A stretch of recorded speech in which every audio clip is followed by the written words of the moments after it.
Good evening friends. आप देख सकते हो ये जो 31 ईयर का आपका ओनली आईएएस का पीवाईक्यू है।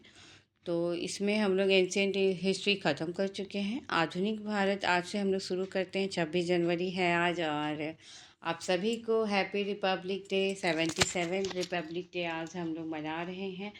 तो इसी खुशी में चलिए हम लोग जो है मॉडर्न हिस्ट्री, जो कि बहुत एग्ज़ाम के लिए, सारे एग्ज़ाम्स के लिए बहुत इम्पोर्टेंट है। सबसे ज़्यादा सवाल यहीं से आते हैं। एकमात्र झारखंड ऐसा जो है वहाँ पे फिक्स होता है प्रश्नों का जो संख्या है। बाकी सारे एग्ज़ाम्स में आपका है जो कि फिक्स नहीं होता, बट आधुनिक भारत तो ऑलवेज़ इम्पोर्टेंट है ही। तो चलिए हम लोग पहला प्रश्न देखते हैं जो कि आपका 2010 का है। ठीक है, तो हेडिंग है कि परवर्ती मुगल और आधुनिक इतिहास के आरंभ में भारत। आधुनिक इतिहास और परवर्ती मुगल के समय का जो भारत है उससे उससे रिलेटेड आपका प्रश्न है। ठीक है, अहमद शाह अब्दाली के भारत पर जब आक्रमण हुआ था और पानीपत की तीसरी लड़ाई लड़ने का कारण, तत्कालिक कारण क्या था? तो आपका तत्कालिक कारण था कि वह मराठों द्वारा लाहौर से अपने सूबेदार तैमूर शाह के निष्कासन का बदला लेना चाहता था। ठीक है, तो 1758 में क्या हुआ ना कि रघुनाथ राव के नेतृत्व में मराठा सेना ने लाहौर में प्रवेश किया, उस पर कब्जा किया। रघुनाथ राव ने मराठा सेना मतलब उसके नेतृत्व में जो मराठा सेना थे उन्होंने लाहौर में प्रवेश किया 1758 में, और उसके सूबेदार तैमूर शाह दुरानी को बाहर निकाल दिया। इससे अफगान शासक अहमद शाह अब्दाली नाराज हो गया, जिसने अपने बेटे की हार को अपमान के रूप में देखा। उसने अन्य राजाओं से समर्थन जुटाया और पानीपत की तीसरी लड़ाई जो 1761 में हुई थी उसमें मराठों का सामना किया। किसने किया बताओ? अहमद शाह अब्दाली एक अफगान शासक था, और जो है कि सदाशिव राव भाव के नेतृत्व में मराठों की हार हो गई। मराठों की हार किसके नेतृत्व में हुई? सदाशिव राव भाव के नेतृत्व में हुई, जिससे उनके अखिल भारतीय साम्राज्य का जो सपना था वो ख़त्म हो गया। उधर अहमद शाह अब्दाली ने भारत पर जब आक्रमण किया, क्योंकि मराठों ने 1758 में उनके बेटे तैमूर शाह को लाहौर से निकाल दिया था, इस वजह से जो है कि उन्होंने भारत पे आक्रमण किया। तैमूर शाह पंजाब में अब्दाली का वायसराय था। ठीक है, तो अब्दाली का वायसराय कौन था? तैमूर शाह। और तैमूर शाह किसका पुत्र था? अहमद शाह अब्दाली का, जिन्होंने भारत पर आक्रमण किया था। ओके, तो उस समय क्या हुआ कि मराठों के द्वारा उसे हटाए जाने को अब्दाली के अधिकार के लिए सीधी चुनौती के रूप में देखा गया। इससे वह बहुत क्रोधित हो गए और उसने बदला लेने का निश्चय किया। 1760 में उसने पंजाब को पुनः प्राप्त करने और अपना प्रभाव बहाल करने के लिए भारत की ओर कूच किया। 1761 में हुई पानीपत की तीसरी जो लड़ाई, उसके पीछे क्या क्या कारण थे? जो पानीपत की तीसरी लड़ाई हुई उसके पीछे क्या कारण था? तो यही है कि जो आपका जो है कि मराठा के द्वारा लाहौर में अपने सूबेदार तैमूर शाह के निष्कासन का वो बदला लेना चाहता था। ठीक है, बाकी बी, सी और डी ये ऑप्शंस देख लीजिए। उसे जालंधर के कुठाग्रस्त सूबेदार आदिम बेग खान ने पंजाब पर आक्रमण करने के लिए आमंत्रित किया। वह मुगल शासन को चहार महल जो है कि गुजरात, औरंगाबाद, सियालकोट और पसरूर। ठीक है, चहार महल जो है उसमें कौन कौन था शामिल?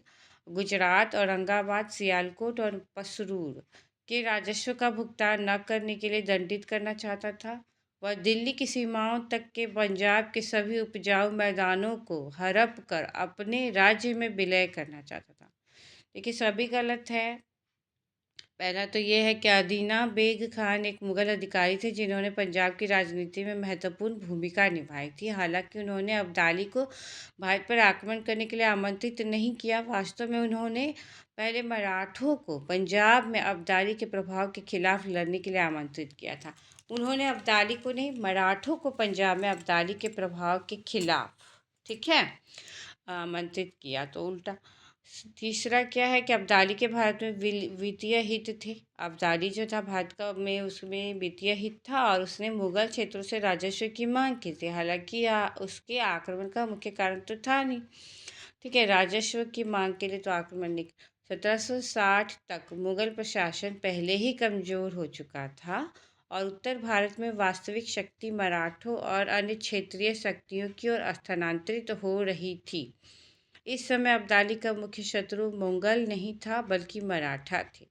ठीक है, मुगल तो नहीं था, अब्दाली और मराठा के बीच में जो है कि आपका युद्ध हुआ है, इसलिए जो है कि ये आंसर ठीक है।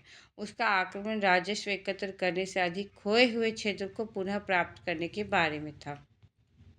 तीसरा देखिए, पंजाब रणनीतिक रूप से महत्वपूर्ण था और अब्दाली इस पर नियंत्रण बनाए रखना चाहता था। हालांकि इसका ये प्राथमिक लक्ष्य अस्थायी विलय नहीं था, बल्कि मराठों तथा उसके बेटे को लाहौर से निकाल दिए जाने के बाद अपने अधिकार को बहाल करना था।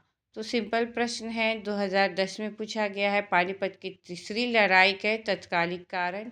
ये आपका मेंस में भी इस टाइप से प्रश्न आता है जो ऑप्शनल वाले हैं।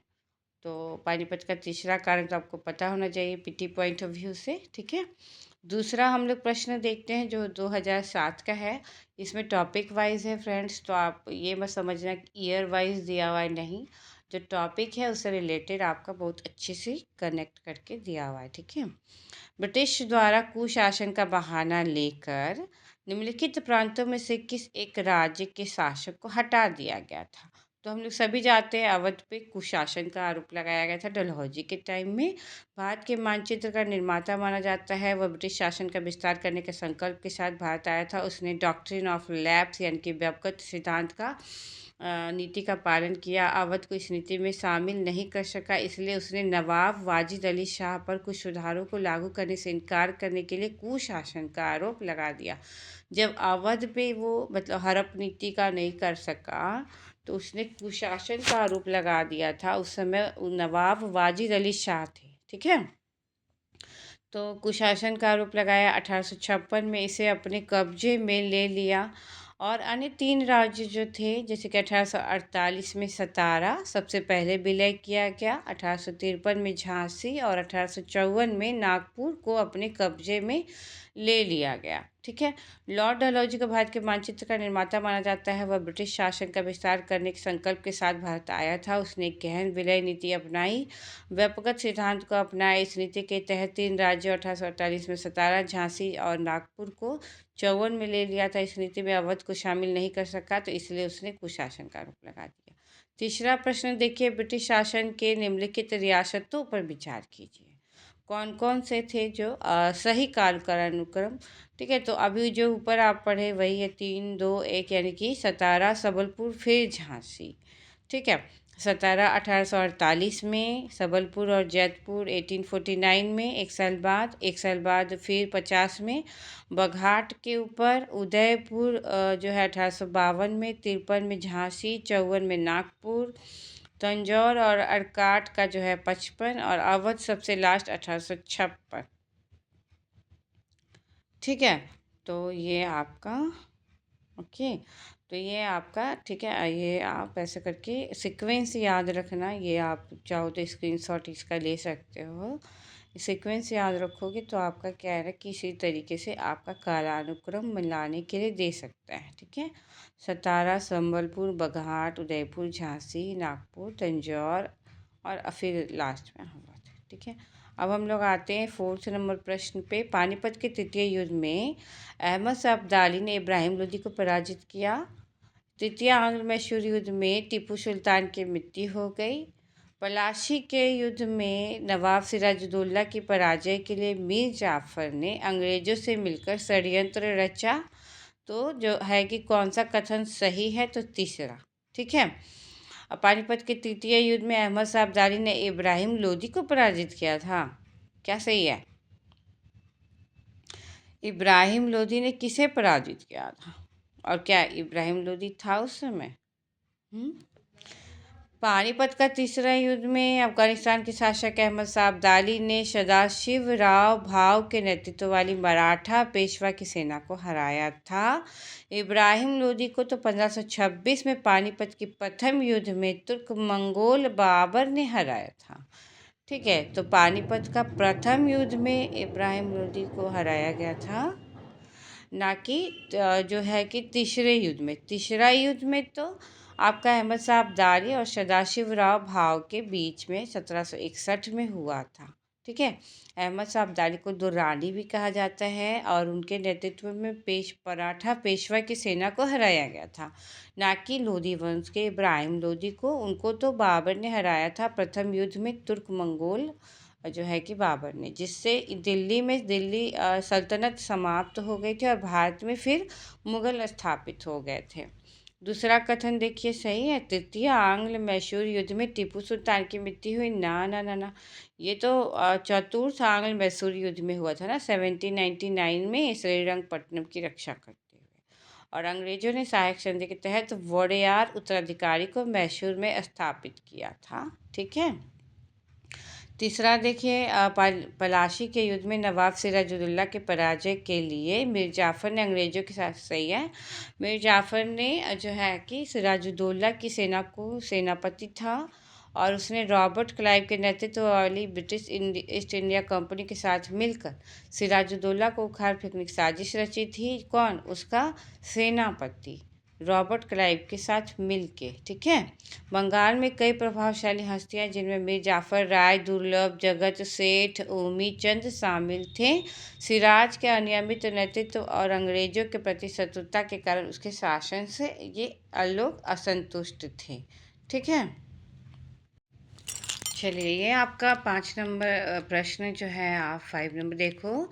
इसमें कह रहा है ना कि कौन सा कथन सही नहीं है। ठीक है, तो अली मर्दान खान ने बंगाल में राजस्व कृषि की प्रणाली शुरू की। अली मर्दान खान ने बंगाल में जो है कि राजस्व कृषि की प्रणाली शुरू की। क्या ये सही है? नहीं, पहला वाला ही सही नहीं है। ऊपर आपने एक चीज़ गौर किया,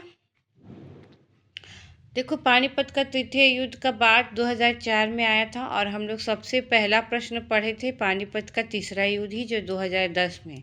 तो अगर आप 2004 वाला प्रश्न को अच्छे से ऑप्शंस को क्लियर करते हो तो कि पानीपत का तृतीय युद्ध पूछ चुका है आपको 4 में, तो 10 में तो आ ही गया सेम टू सेम प्रश्न उसी टाइप का, उसी टॉपिक से जुड़ा हुआ। तो इस तरीके से आपको हर एक ऑप्शन पे भी ध्यान देना है। ओके, चलो, अली मर्दान खान ने बंगाल में राजस्व कृषि की प्रणाली शुरू की थी, तो गलत है, सबसे पहला वाला ही।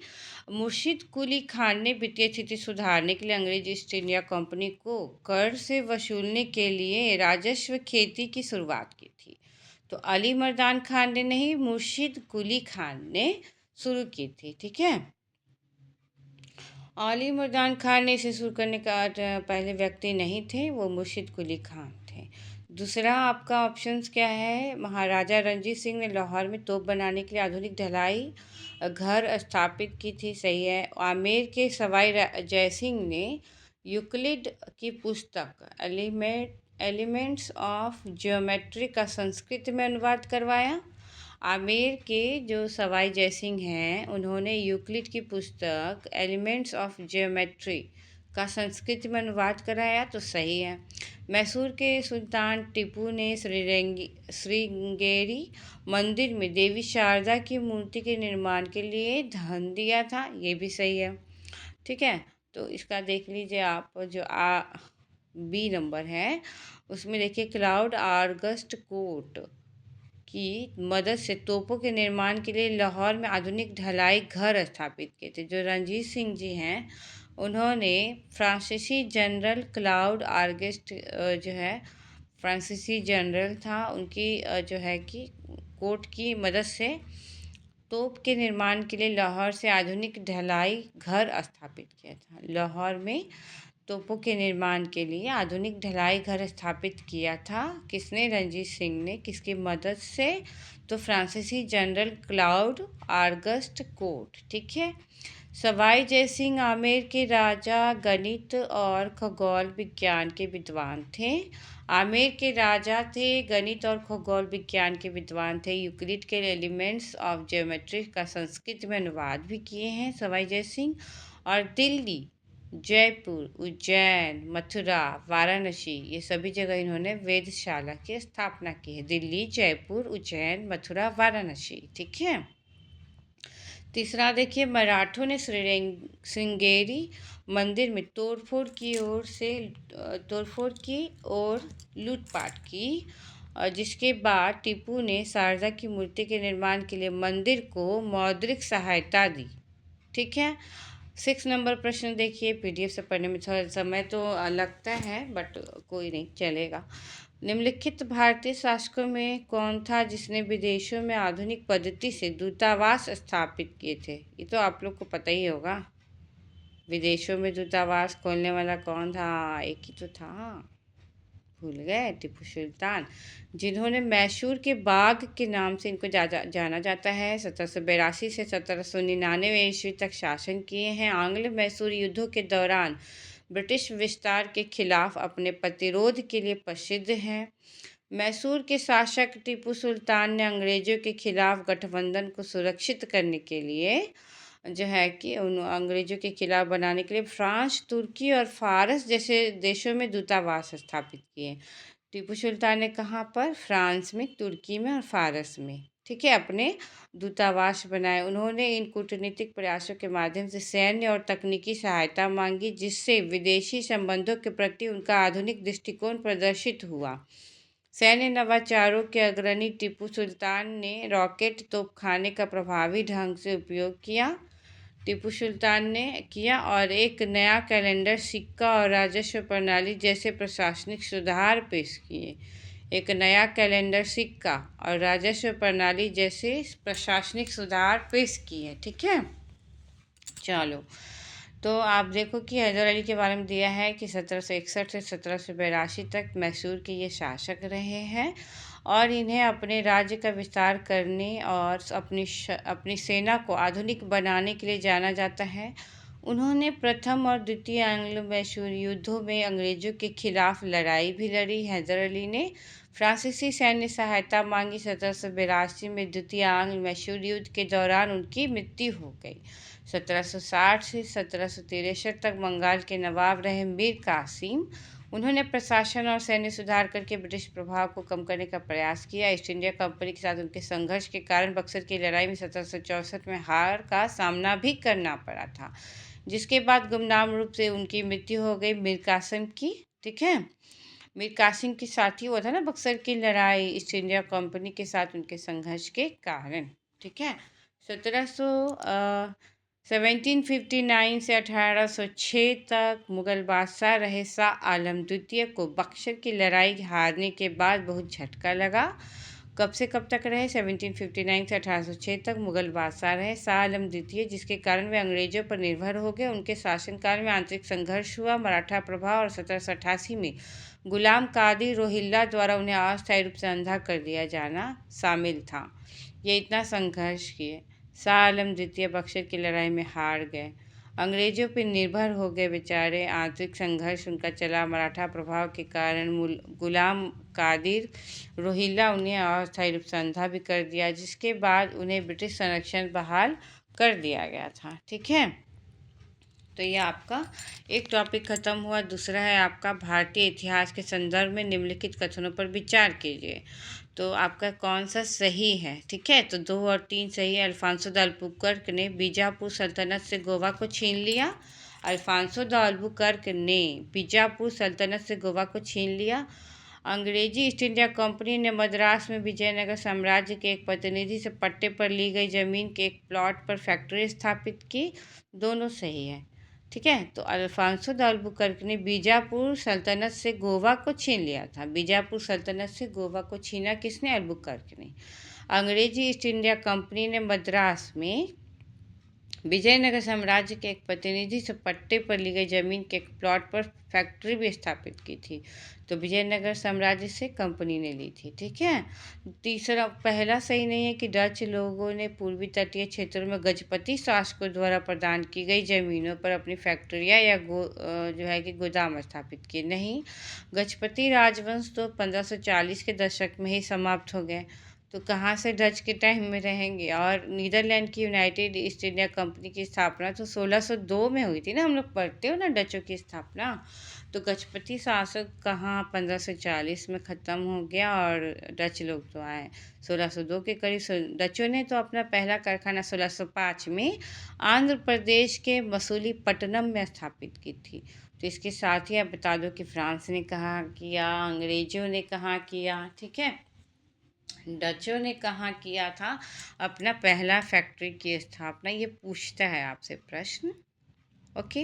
8 नंबर प्रश्न में आते हैं हम लोग। 17वीं शताब्दी के पहले चतुर्थांश में निम्नलिखित में से कहाँ इंग्लिश ईस्ट इंडिया कंपनी का कारखाना स्थापित हुआ था। ये आपका क्वेश्चन बैंक में है ना ये प्रश्न। चलो, तो पहला आंसर सही है भरौच। भरौच जो है यहाँ पे आपका 17वीं शताब्दी के पहले चतुर्थांश में यहीं पे खोला गया था पहला। केवल एक सही है, भरौच। भारत के गुजरात में भरौच में ईस्ट इंडिया कंपनी का एक कारखाना 17वीं शताब्दी के दौरान खुला था। हालांकि चिकागो यानी कि वर्तमान में श्रीकाकुलम और तिरुचिन्नपोली वर्तमान में तिरुचिरापल्ली इस काल के दौरान कंपनी के कारखानों के अवस्थानों में से नहीं थे। ठीक है, तो ये सभी नहीं है जो कि इसमें आपका चिकागो और तिरुचिन्नपोली दिया हुआ है, ये नहीं है। बाकी आपका भरूच सही है। भरूच जो है आपका यहाँ पे ईस्ट इंडिया कंपनी का कारखाना स्थापित था। भरूच एक और चीज़ का जो फेमस है, जो कि बंदरगाह वाला जो प्रश्न आएगा ना आपका, पढ़े थे ना हम लोग बंदरगाह का प्रश्न। ठीक है, 9 नंबर प्रश्न देखिए, एक सेकेंड। चलिए, हाँ आपका वही प्रश्न आ गया बंदरगाह वाला। ठीक है, देखो 9 नंबर प्रश्न है ना कि पौडीचेरी यानी कि वर्तमान का पुडुचेरी। ठीक है, तो पौडीचेरी में जो आपसे पूछा गया है कि निम्नलिखित कथनों पर विचार कीजिए। पौडीचेरी पर कब्जा करने वाली पहली यूरोपीय शक्ति पुर्तगाली थे। पौडीचेरी पर कब्जा करने वाली दूसरी यूरोपीय शक्ति फ्रांसीसी थे, ये गलत है। अंग्रेजों ने कभी पौडीचेरी पर कब्जा नहीं किया, ये भी गलत है। पहला सही है कि पुर्तगाली थे। ठीक है, दक्षिण पूर्वी तट पर स्थित एक प्रमुख बंदरगाह शहर है पौडीचेरी। ठीक है, तो अपना नियंत्रण यहाँ पर स्थापित किया गया था और जो है कि पहली यूरोपीय शक्ति थे पुडुचेरी में जो है कि पुर्तगालियों ने अपना कब्जा किया और 16वीं शताब्दी की शुरुआत में अपना नियंत्रण स्थापित किया, जिसके बाद यूरोपीय हस्तक्षेप के लिए यह मंच यहाँ पे तैयार हो गया। ठीक है, इसका बहुत ही व्यापक व्यापार और अपने वैश्विक विस्तार के कारण रणनीतिक महत्व है। दूसरा सही नहीं है इसका, क्योंकि पौडीचेरी पर कब्जा करने वाला दूसरा यूरोपीय शक्ति जो आपका फ्रांसीसी नहीं है, क्योंकि बाद में तो फ्रांसीसी जो 1674 में फ्रांसीसी ने नियंत्रण स्थापित किया था ना, और पौडीचेरी को भारत में अपना गढ़ बनाया था, लेकिन वे पुर्तगालियों के तत्काल उत्तराधिकारी भी नहीं था। ठीक है, वो फ्रांसीसी नहीं आए थे, पुर्तगालियों के बाद डच आए थे पौडीचेरी में। फिर जो है कि फ्रांसीसी तो 1674 तक आए थे। ठीक है, तीसरा जो है आपका अंग्रेज़ों ने फ्रांसीसियों के साथ अपने संघर्ष के दौरान कई बार पौडीचेरी पर कब्जा किया था। अंग्रेज़ों ने 1761 में पौडीचेरी पर कब्जा कर लिया था। और तीसरा ऑप्शन में है कि क्या अंग्रेज़ों ने कभी नहीं किया, नहीं किया था। ठीक है, अंग्रेजों ने तो 1761 में पौडीचेरी पर कब्जा कर लिया और संधि समझौतों के तहत इसे फ्रांसीसी नियंत्रण में वापस कर दिया गया। ठीक है, 10 नंबर प्रश्न हम लोग देखते हैं, जल्दी से आ जाओ। कौन सा एक स्वतंत्रता पूर्व भारत में व्यापारी के रूप में सबसे अंत में आया? सबसे अंत में तो फ्रांसीसी ही आपका आया था ना, सबसे अंत में आपका फ्रांसीसी आया था। ठीक है, यूरोपीय व्यापारी शक्तियों का आगमन उपमहाद्वीप के इतिहास में एक महत्वपूर्ण मोड़ साबित हुआ। पुर्तगाली, डच, अंग्रेज और फ्रांसीसी अलग अलग समय पर आए, व्यापार और संसाधनों पर नियंत्रण के लिए प्रतिस्पर्धा करते रहे। पुर्तगाली, डच, अंग्रेज, फ्रांसीसी। ठीक है। पुर्तगाली भारत में आने वाले पहले यूरोपीय थे। वास्को डी गामा 1498 में कालीकट पहुंचा, और डच ईस्ट इंडिया कंपनी जो है 1663 में कोचीन में उनकी फैक्ट्री स्थापना हुई थी। 17वीं शताब्दी के आरंभ में भारत में व्यापारिक स्थापना उन्होंने किया था। अंग्रेज 17वीं शताब्दी की शुरुआत में ही आए थे, और 1613 में उन्होंने सूरत में अपना पहला कारखाना 1613 में स्थापित किया था। समय के साथ वे प्रमुख भी बन गए थे इस जो है कि सिलसिले में, ठीक है। तो आपका 10 नंबर प्रश्न। चलिए, फ्रांसीसी भारत में व्यापारी के रूप में आने वाले अंतिम यूरोपीय थे। जो फ्रांसीसी लोग थे ना, वो सबसे अंतिम यूरोपीय थे। फ्रेंच ईस्ट इंडिया कंपनी की स्थापना 1664 में हुई थी। उन्होंने 1668 ईस्वी में सूरत में अपना पहला कारखाना स्थापित किया। 1613 में अंग्रेजों ने किया, 1668 में सूरत में फ्रांसीसियों ने किया, और 1674 में पौडीचेरी में अपना कारखाना स्थापित 1674 में किया, ठीक है। 11 नंबर प्रश्न देखते हैं। यूरोपीय शक्तियों के प्रवेश के संदर्भ में निम्नलिखित में से कौन सा कथन सही नहीं है? तो पहला ही आपका सही नहीं है कि पुर्तगालियों ने क्या 1499 ईस्वी में गोवा पर कब्जा किया था? नहीं, पुर्तगालियों ने गोवा पर 1499 में नहीं बल्कि 1510 में कब्जा किया था, और अल्बुकर्क के नेतृत्व में किया था। गोवा पर कब्जा के साथ ही भारत में पुर्तगाली अपने वैश्विक शासन की स्थापना की है, और उन्होंने गोवा को 4 शताब्दियों से अधिक समय तक अपना गढ़ बनाए रखा। सबसे ज़्यादा टाइम तक पुर्तगाली गोवा में थे, ठीक है। बी नंबर आपका सही है। अंग्रेजों ने अपना पहला कारखाना दक्षिण भारत में तो मछलीपट्टनम में किया। पूर्वी भारत में अंग्रेजों ने 1633 में उड़ीसा में खोला, ठीक है। और उसके बाद क्या है कि डी डुप्ले के नेतृत्व में फ्रांसीसियों ने 1746 ईस्वी में मद्रास पे कब्जा किया, सही है, ठीक है। तो पहला अपना दक्षिण में मछलीपट्टनम 1611 में खोला गया था अंग्रेज ईस्ट इंडिया कंपनी के द्वारा। पूर्वी भारत में अपना 1633 में उड़ीसा के बालासोर के पास हरिहरपुर में स्थापित किए थे, ठीक है।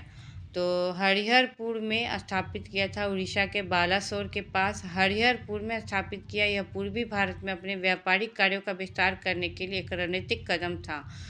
जोसेफ फ्रांसवा डुप्ले के नेतृत्व में, पूरा नाम उसका है, फ्रांसीसियों ने इसके नेतृत्व में, डुप्ले के नेतृत्व में 1746 में प्रथम कर्नाटक युद्ध के दौरान मद्रास, आधुनिक चेन्नई पर कब्जा कर लिया, ठीक है।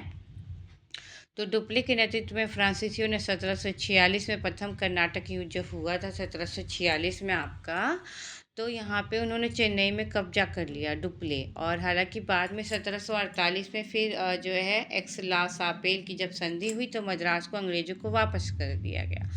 भारत में निम्नलिखित स्थानों में से डचों ने अपने सबसे पहला कारखाना स्थापित पुलिकट में किया था। गुजरात, उत्तर प्रदेश, बंगाल और बिहार में कोरोमंडल तट पर कारखाने स्थापित किए थे डचों ने गुजरात में, यूपी में, बंगाल में, बिहार में। यहाँ पे कोरोमंडल तट पर कारखाने स्थापित किए थे। 1609 में उन्होंने मद्रास के उत्तर में पुलिकट में अपनी पहली फैक्ट्री खोली थी। डचों ने 1609 में, ठीक है, मद्रास के उत्तर में पुलिकट में अपनी पहली फैक्ट्री खोली। भारत में उनके प्रमुख कारखाने सूरत में 1616 में, बिमलीपट्टम 1641 डचों का, कड़ाईकल 1645, चिंसूरा 1653, कासिम बाजार मुर्शिदाबाद के पास जो है वहाँ पे बालासोर में, और पटना और नागपट्टनम ये सभी जगह पे 1658 में, कोचीन में 1663 में डचों ने अपने कारखाने स्थापित किए थे, ठीक है। अब आते हैं हम लोग 13 नंबर प्रश्न, आ जाओ। कौन सा कथन सही नहीं है? तो आपका दादरा और नागरा हवेली 1954 तक फ्रांसीसी औपनिवेशिक शासन के अधीन थे, तो ये सही नहीं है। बाकी सही क्या है? गोवा को 1987 में पूर्ण राज्य का दर्जा प्राप्त हुआ था, 30 मई 1987 को हुआ था, सही है। दीव जो है खंबात की खाड़ी में एक द्वीप है, सही है। दमन और दीव को भारतीय संविधान के 56वें संशोधन द्वारा गोवा से अलग कर दिया गया था। दमन और दीव को भारतीय संविधान के 56वें संशोधन 56, ओके, गोवा से अलग कर दिया गया दमन दीव को, ये सही है। चलिए, तो क्वेश्चन क्या था? क्वेश्चन था आपका कौन सा कथन सही नहीं है, तो डी नहीं सही है। डी वाला देखिए क्या है। दादरा नागर हवेली फ्रांसीसी औपनिवेशिक शासन के अधीन नहीं थे। दादरा नागर हवेली फ्रांसीसी के पास नहीं थे। वे 1954 तक जो है 1954 तक पुर्तगाली शासन के अधीन थे। ठीक है। जब स्थानीय स्वतंत्रता सेनानी और कार्यकर्ताओं ने इस क्षेत्र को मुक्त कराया, 1954 तक तो पुर्तगालियों के पास थे दादर नागर हवेली। तो जब वहाँ पे स्वतंत्रता सेनानी ने जब इसको मुक्त कराया और 1961 में भारत में इसको एकत्रित किया गया। ठीक है। बाकी तो आपको आप देख सकते हो ना, ऊपर में हम लोग पढ़ चुके हैं, बाकी सही है। ठीक है। 14 नंबर प्रश्न कर लेते हैं, फिर हम लोग नेक्स्ट में जब करेंगे तो भारत में ब्रिटिश विस्तार करेंगे तीसरे टॉपिक से। 1 और 2 टॉपिक्स खत्म। ओके। चलिए, कौन सा प्रथम यूरोपीय व्यक्ति था जिसने भू क्षेत्र अर्जित करने के उद्देश्य से भारतीय राजाओं के विवादों में भाग लेने की नीति आरंभ की? तो कौन नहीं जानता है, डुप्ले। डुप्ले ही ऐसा यूरोपीय व्यक्ति था जिसने भू क्षेत्र अर्जित करने के उद्देश्य से भारतीय राजाओं के विवाद में भाग लेने की नीति की शुरुआत कर दी, मतलब भी राजनीतिक रूप से। ओके। फ्रांसीसी governor general Joseph Francois Dupleix जो हैं, उन्होंने शासकों के विवाद और सत्ता संघर्षों में खुद को सक्रिय रूप से शामिल करने वाले ये पहले यूरोपीय थे। 18वीं शताब्दी के मध्य में अपने कार्यकाल के दौरान उन्होंने कर्नाटक और दक्कन क्षेत्र में स्थानीय शासकों के साथ गठबंधन कर लिया। कर्नाटक और दक्कन क्षेत्र में क्षेत्रीय और व्यापार रियायतों के बदले क्षेत्रीय और तो ये सही नहीं है कि ठीक है, प्रश्न आपका था डुप्ले। ठीक है। तो डुप्ले जो है फ्रांसीसी गवर्नर जनरल जो डुप्ले हैं आपके, तो उन्होंने अपने विवाद और सत्ता संघर्ष में खुद को बहुत सक्रिय रखा था। 18वीं शताब्दी के मध्य में अपने कार्यकाल के दौरान वो कर्नाटक और दक्कन क्षेत्र में स्थानीय शासकों के साथ गठबंधन किया। क्षेत्रीय व्यापार रियायतों के बदले में सैन्य और राजनीतिक समर्थन प्रदान किया क्षेत्र। ठीक है। और उनके कार्यों में भारत में प्रभाव हासिल करने के लिए फूट डालो और राज करो की नीति ये शुरुआत किए हैं। विकल्प ए, सी और डी जो है सही नहीं है। क्यों? क्योंकि पलाशी भारत में ब्रिटिश शासन का जो विस्तार हुआ तो वहाँ पर रॉबर्ट क्लाइव ने विशेष रूप से पलाशी के युद्ध के बाद डुप्ले के समान रणनीति अपनाई थी। सही है। आप देखो, ए वाला क्या है, क्लाइव ये तो नहीं है, अल्बुकर्क नहीं, वारेन हेस्टिंग्स नहीं। ठीक है। पुर्तगाली जनरल अल्फांसो द अल्बुकर्क ने स्थानीय क्षेत्रीय विवादों में उलझने के बजाय, वो तो अल्बुकर्क जो था, पुर्तगाली लोग जो था वो गोवा मलक्का जैसे प्रमुख बंदरगाहों पर नियंत्रण रख रहा था और समुद्री प्रभुत्व पर ध्यान केंद्रित कर रहा था। तो ये भी नहीं है। उसके बाद जो है कि पलाशी के बाद रॉबर्ट क्लाइव जो है इसमें सक्रिय हुआ था। तो उसके बाद बंगाल का जो प्रथम गवर्नर जनरल वारेन हेस्टिंग्स था, उसने सुधारों को लागू किया, लेकिन क्लाइव और डुप्ले की नीतियों पर ही आगे वो बढ़ा तथा रियासतों और संघर्षों में पहले हस्तक्षेप नहीं किया था। ठीक है। तो ये आपका जो 2 टॉपिक है वो समाप्त होता है आधुनिक भारत का। आप क्या करना कि ये पीडीएफ आपको मेरे टेलीग्राम चैनल पे मिल जाएगा आपको, वहाँ पे आप ज्वाइन कर लेना। कल से हम लोग ये पढ़ेंगे। कल का जो टॉपिक है भारत में ब्रिटिश विस्तार। ठीक है। तो आप गवर्नर जनरल ये सब पढ़ के आना। ठीक है ना। और ब्रिटिश विस्तार कैसे हुआ उसके ऊपर जो प्रश्न रहेगा उसको हम लोग ख़त्म कर लेंगे। लॉन्ग वीडियो हो जाता है, इसलिए अभी के लिए thank you, bye, good night.